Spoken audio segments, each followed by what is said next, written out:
एका खेळाडूने एका सामन्यात 180 धावा, दुसऱ्या सामन्यात 257 धावा काढल्या, तर तिसऱ्या सामन्यात त्याने किती धावा काढल्या, तर त्यांच्या सामन्यातील धावाची सरासरी 230 होईल. अशा टाईपच्या गणितामध्ये काय करायचं, पहिले आपल्या धावा लिहून घ्यायच्या. पहिल्या सामन्यातील धावा किती आहे, 180 आहे.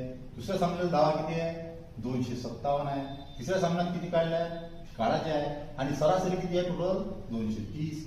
आता सरासरीमध्ये काय असते, इकडली आणि तिकडलं हे काय असतं पाहिजे, सगळं मिळून तुमचे प्लस वजा बाकी जे आहे शून्य आली पाहिजे. म्हणजेच काय, 230 मधून 180 किती न कमी आहे, तर 50 न कमी आहे, म्हणजे तो वजा 50 आहे.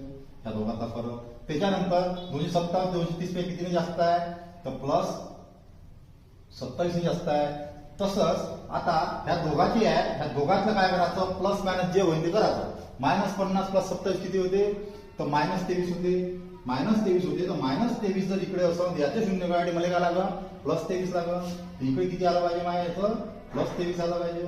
इथं +23 आलं पाहिजे. हे +23 केव्हा आहे, जेव्हा हे व्हॅल्यू 230 पेक्षा 23 तर जास्त असं, म्हणजे 230 + 23 म्हणजेच किती, तर 253. हे झालं माझ्या आन्सर.